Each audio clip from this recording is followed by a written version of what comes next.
terjadi, sehingga dia hanya bisa, atau dalam artian dia hanya dimonopoli oleh satu perusahaan saja. Jadi harga terbentuk bukan karena persaingan yang ada di pasar, tetapi harga terbentuk karena keputusan dari organisasi yang berkuasa itu sendiri. Nah, itu termasuk salah satu persaingan yang tidak sehat dalam ekonomi atau manajerial.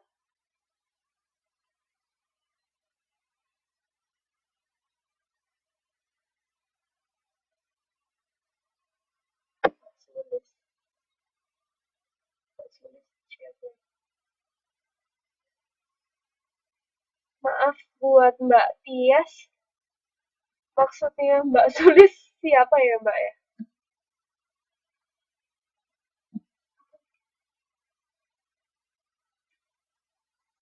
Kayaknya Mbak Sulis.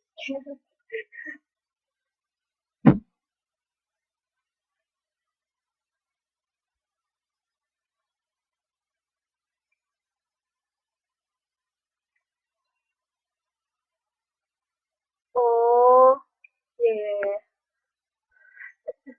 Kursornya jalannya cepet banget, jadi aku nggak tahu yang di atas itu gimana.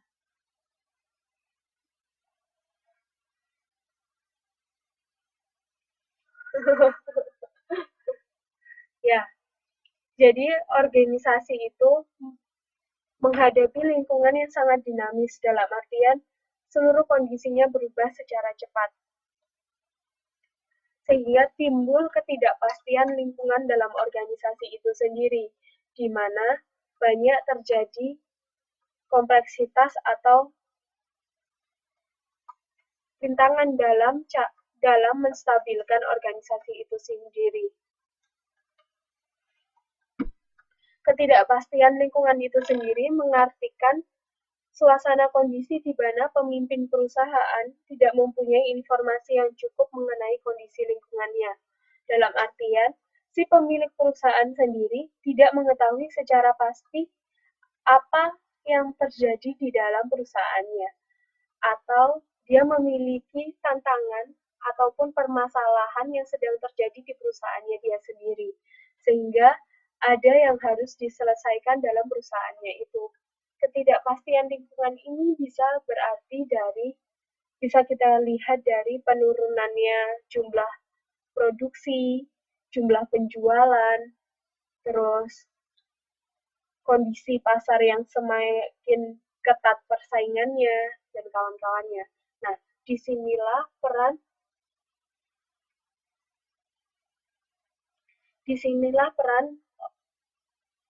manajemen dalam menyelesaikan permasalahan-permasalahan itu, di mana kita harus mengetahui kita memiliki kelebihan apa di organisasinya kita untuk menjawab tantangan ya ataupun peluang yang ada di pasar.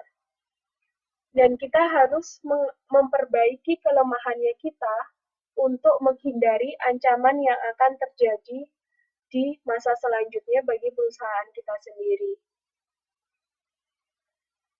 Ya itu. Atau mungkin ada pendapat dari teman-teman lain, kenapa apa sih hubungannya organisasi dengan lingkungan itu sendiri?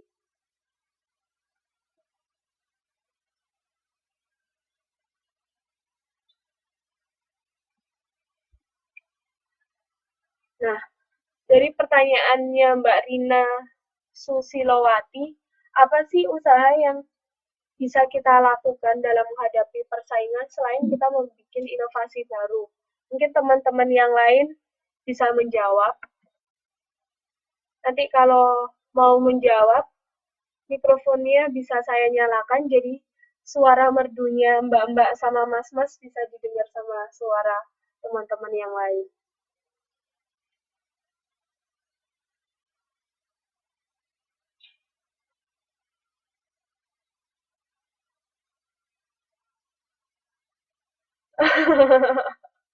Ya, mungkin ada yang menjawab pertanyaan dari Mbak Rina. Selain kita melakukan inovasi baru, apa sih yang kita lakukan buat mengurangi atau menghadapi persaingan yang sangat ketat itu tadi?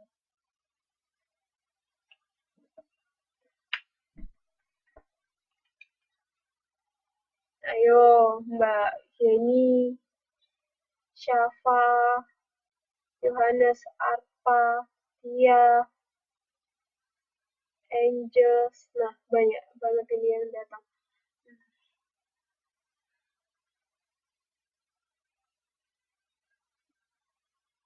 Nah, ada yang menjawab, selain kita melakukan inovasi baru, kita juga bisa melakukan membenahi lingkungan internal, bekerja sama dengan perusahaan lain, uh, mendaur ulang barang, dan membuat diskon semenarik mungkin terhadap produk itu. Kayaknya teman-teman ini memang semuanya calon laupan-laupan laupan-laupan barang ataupun jasa. Jadi memang itu yang bisa dilakukan oleh organisasi selain dia membuat inovasi produk baru atau memperbarui produknya. Dia bisa pertama melakukan penguatan sendiri di lingkungan internalnya dia. Jika itu dia memiliki masalah terhadap cara bekerja karyawannya yang mungkin kurang optimal ataupun dari tingkat produksi yang rendah. Jadi dia sangat perlu memperbaiki ataupun memotivasi dan memperbaiki kondisi dari internal perusahaannya itu sendiri. Semakin kita memiliki kekuatan yang besar, maka kita akan semakin banyak memiliki peluang untuk memenuhi kebutuhan pasar. Nah, selain itu juga kita bisa melakukan pengiklanan semenarik mungkin, melakukan demonstrasi-demonstrasi pengenalan produk secara meluas. Terus selain itu juga kita bisa bekerja sama dengan perusahaan lain. Contohnya ketika kita sudah mengalami persaingan ketat di mana contohnya tadi itu kan ini ya, operator-operator. Misalnya operator-operator itu membuat diskon yang semakin banyak. Nah, kita nggak punya uang nih untuk menawarkan diskon yang lebih tinggi daripada operator lain. Nah, salah satu yang bisa kita lakukan adalah kita kerjasama dengan lembaga keuangan atau perusahaan lain yang memiliki dana finansial yang lebih besar. Sehingga kita memiliki modal atau kita memiliki kemampuan finansial yang lebih daripada yang kita miliki sebelumnya. Nah, itu jawaban dari teman-teman itu benar semua. Karena pada intinya manajemen itu merupakan kekreativitasan kita dalam menghadapi masalah. Apapun yang kita lakukan, selagi itu memperbaiki kondisi dari perusahaan, itu merupakan langkah atau strategi yang patut untuk dicoba.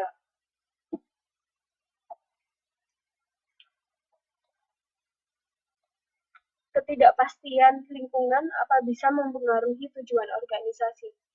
Pada intinya tujuan organisasi, terutama perusahaan, dia hanya memiliki satu tujuan, yaitu dia mendapatkan uang sebanyak mungkin tanpa mengeluarkan biaya sebesar mungkin. Jadi, tujuan organisasi itu sangat sangat kecil kemungkinannya untuk berubah, tapi tidak menutup kemungkinan bahwa terjadi perubahan tujuan dari organisasi. Contohnya ketika organisasi itu telah jadi dia telah berhasil dalam memproduksi barang-barang. Nah, sekarang dia mulai bosan atau konsumennya itu mulai jenuh dengan barangnya. Jadi dia mulai mengembangkan perusahaannya dengan cara hanya berinvestasi ataupun membuat pameran-pameran dan kawan-kawannya. Nah, tujuan itu tapi tidak seluruh perusahaan melakukan perubahan tujuan setiap kali dia memiliki permasalahan dalam organisasinya. Karena yang penting kalau otak-otak penjual, dia selalu ingin memiliki laba yang paling banyak tanpa mengeluarkan biaya yang banyak pula.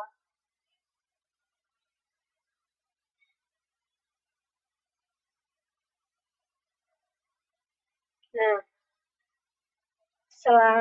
selain apa biar nggak lupa, benar apa yang dikatakan sama Mbak Tias, karena organisasi itu memiliki tujuan yang tepat untuk target lingkungannya.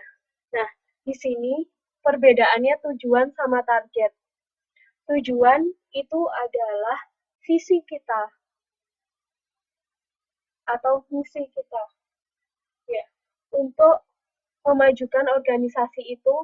Dia bermanfaat sebagai apa sih, atau dia dibuat untuk apa. Sedangkan target itu bisa berubah-ubah setiap saatnya. Target, contoh kecilnya, target produksi hari ini. Misalnya 100, minggu depan karena musim dingin sudah datang, kalau kita produksi jaket, kita bisa targetnya berubah lebih banyak. Nah, itu perbedaannya tujuan sama target. Jadi tujuan itu intinya dia merupakan tolak ukur dari perusahaan itu berhasil atau enggak, atau manfaat utama dari perusahaan itu, sedangkan target adalah apa yang ingin kita capai pada periode tertentu.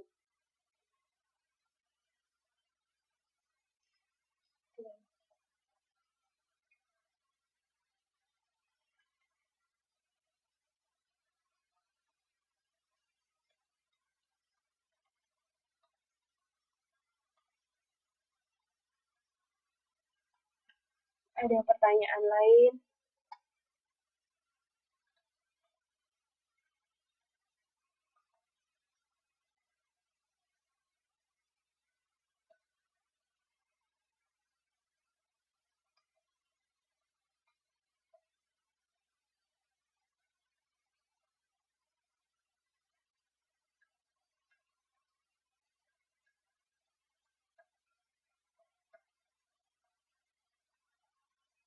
Nah, pertanyaan Mas Effendi Sahid.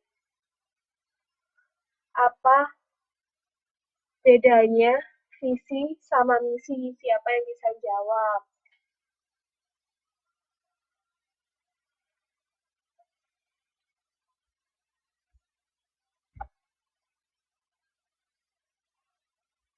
Kendal.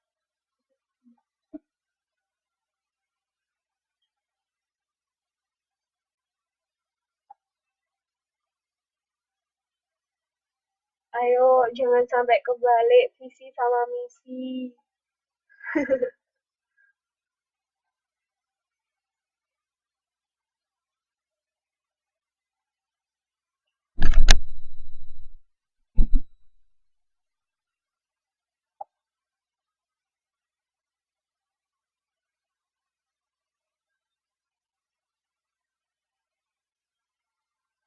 Nah, visi dan misi perbedaannya apa sih? Banyak orang yang sering terbalik dalam visi sama misi. Tapi kalau buat yang suka daftar jadi caleg ataupun kawan-kawannya pasti bisa, atau tim sukses mungkin pasti bisa menjelaskan visi dan misi. Visi itu adalah what we believe we can do. Jadi apa yang akan kita lakukan atau apa yang ingin tuju, apa ya, gambaran apa yang kita mau di masa depan. Itu adalah merupakan tujuan atau cita-cita yang ingin kita capai. Sedangkan misi adalah what we believe we can do. Jadi apa yang bisa kita lakukan untuk memenuhi visi di masa depan itu sendiri. Jadi visi itu adalah keinginan kita, simpelnya. Sedangkan misi itu adalah cara kita mencapai keinginan kita.